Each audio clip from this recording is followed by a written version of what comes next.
In a laboratory, a small sample of something like cells, plasma, tissues, or any part of an organ or organism that represents a whole are used from which a diagnosis is rendered or other determination of said object's nature is made.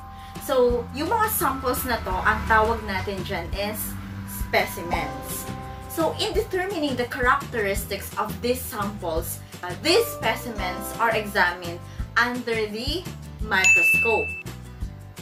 The question is, do you want to know the procedure on how to focus the specimens?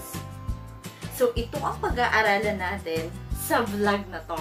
Hello my dear students! Welcome back to my YouTube channel. This is me once again, Teacher Tin, your science teacher for today's vlog.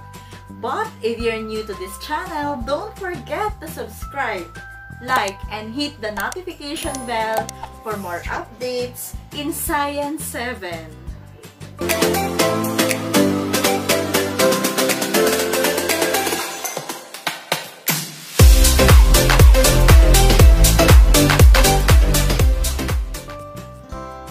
Welcome to Quarter 2, Week 2 of your Module 2 for Science 7.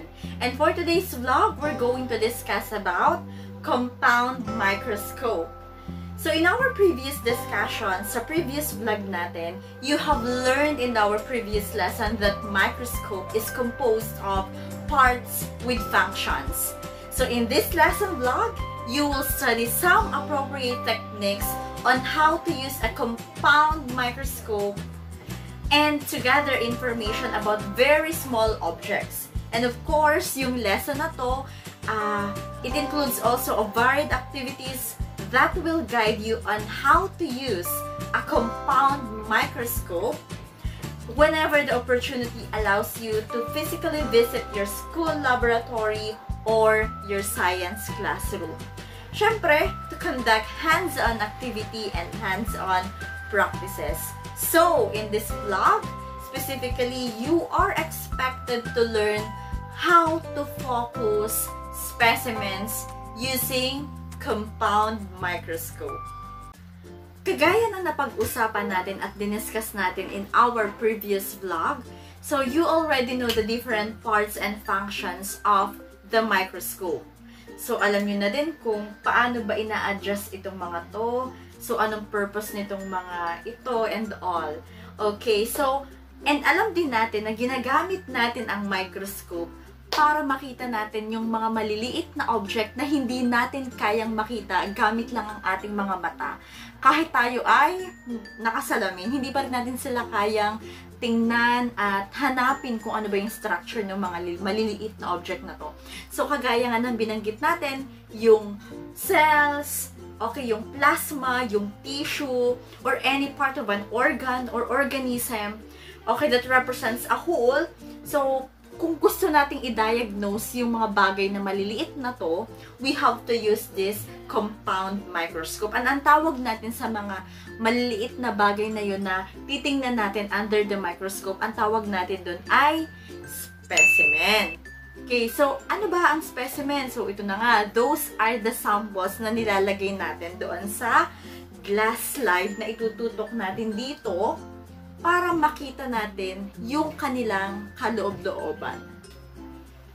Alam ko naman na ang bawat isa sa inyo, hindi man kayo nakahawak ng microscope dahil nga tayo ay pandemic, pero alam ko na you are familiar already with the microscope. Okay, ngayon ang tanong ay, do you want to know the procedure on how to focus the specimen? Now, can you illustrate the example? Okay, kagaya ng picture na to. This one. Ito pa. And this one. Okay, what can you tell about those illustrations? Although you may not be able to get hold of an actual microscope, the learning task that you will answer in this module will provide you an exciting opportunity to explore the basic mechanism of microscope. Kaya naman nandito ako para tulungan kayo na i-explore natin itong hawak nating microscope. Paano ba gamitin ang microscope? When carrying out activity using microscope in the laboratory, there are some necessary reminders that you have to observe and follow carefully. So, ano-ano to? First, carry the microscope with your both hands. Grasp the arm with one hand and place the other hand under the base for support.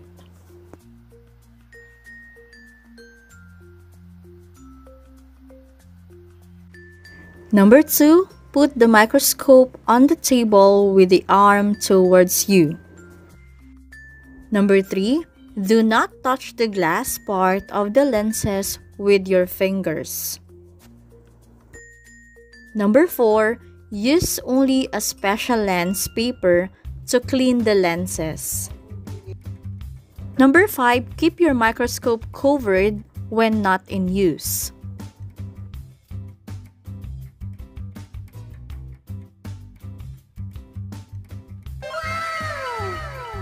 now, there are also several steps to follow when examining specimens under the microscope. So, how do you focus specimens using compound microscope? Study the steps that I am going to show you. First, put a slide on the stage. Position the specimen over the opening on the stage and use the stage clip to hold it in place.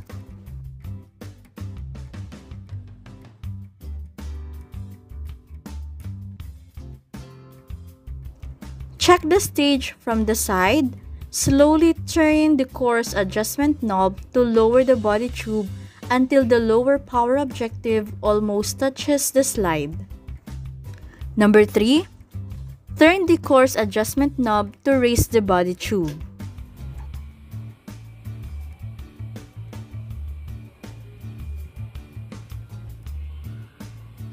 Four, look into the eyepiece and turn the fine adjustment knob until the specimen is properly focused.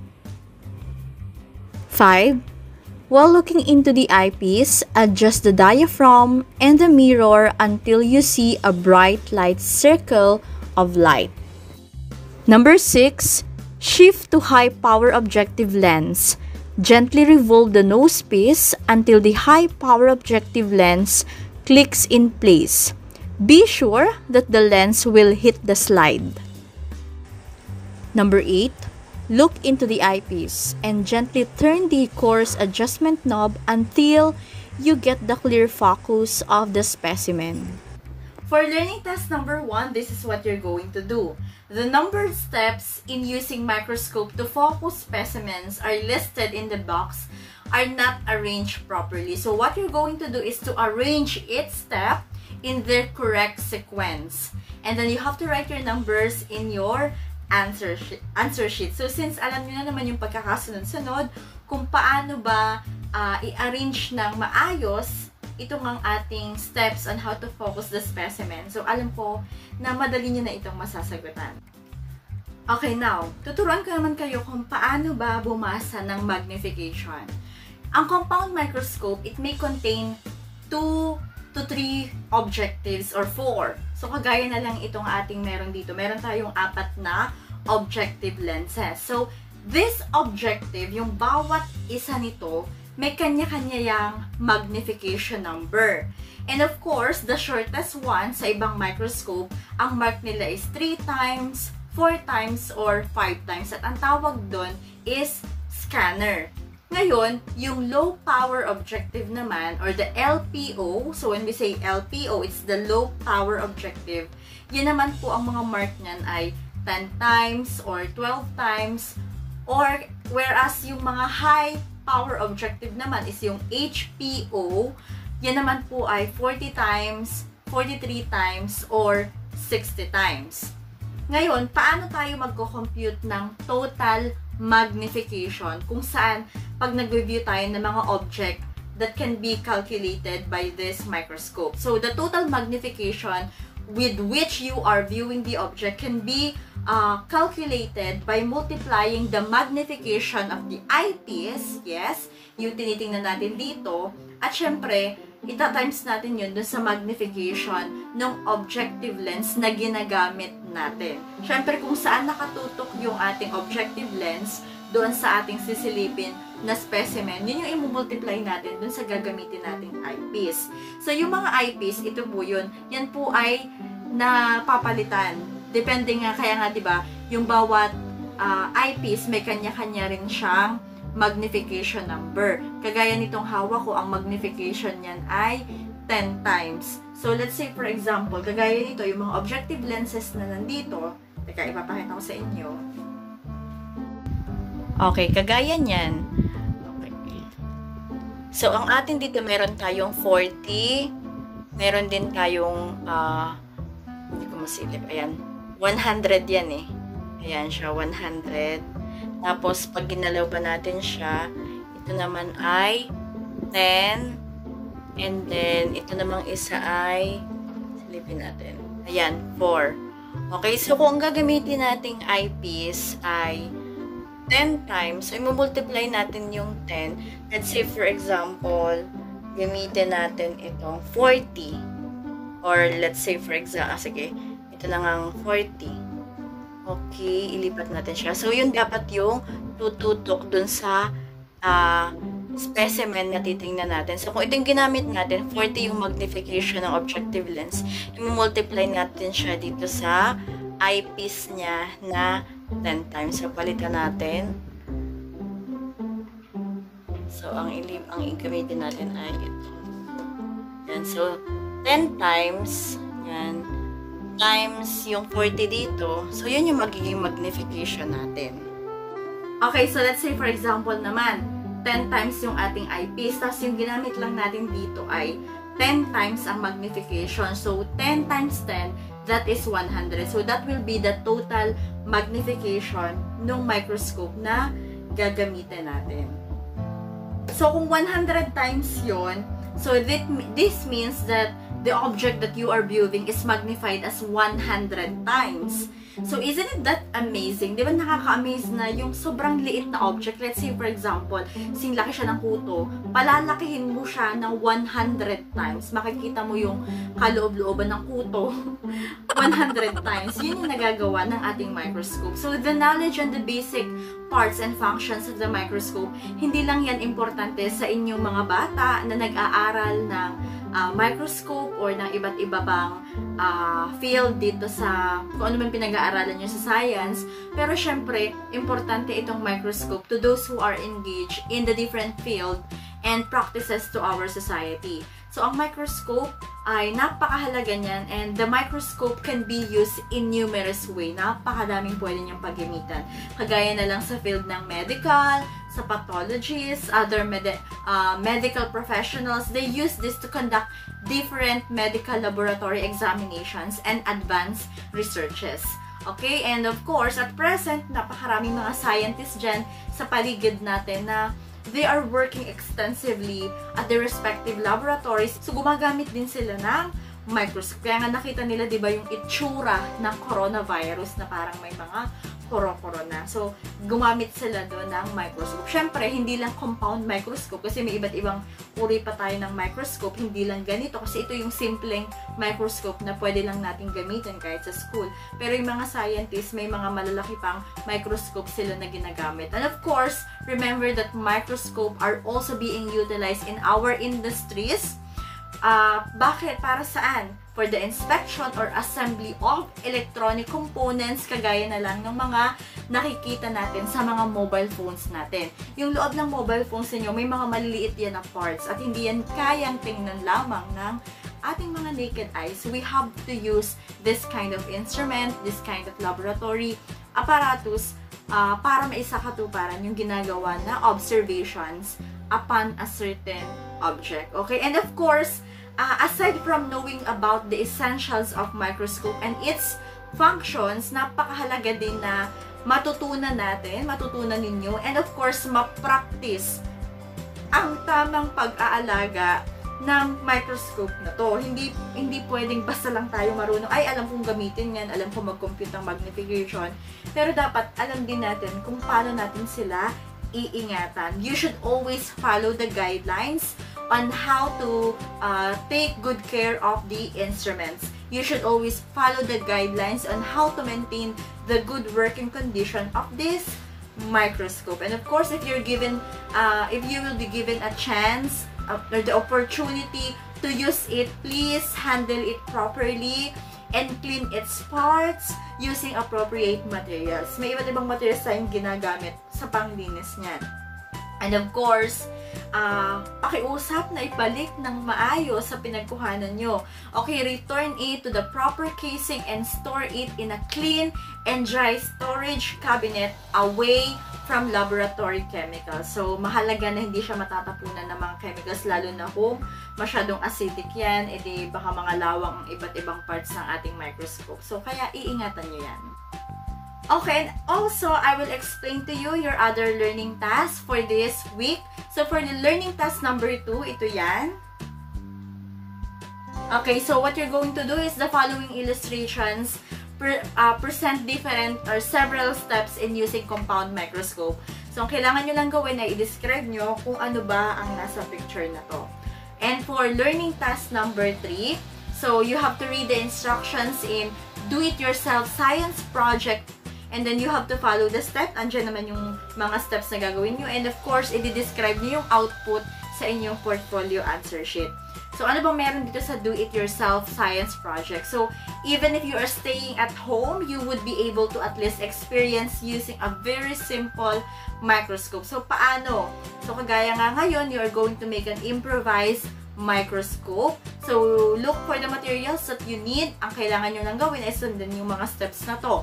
And of course, you can ask assistance from your parent or your brother and sister or any guardian older member of your family, especially when using cutting tools. So, mga materials na gagamitin nyo, kailangan nyo ng small empty plastic bottle, kailangan nyo rin ng gunting, black permanent marker, toothpick, sample red purple onion skin.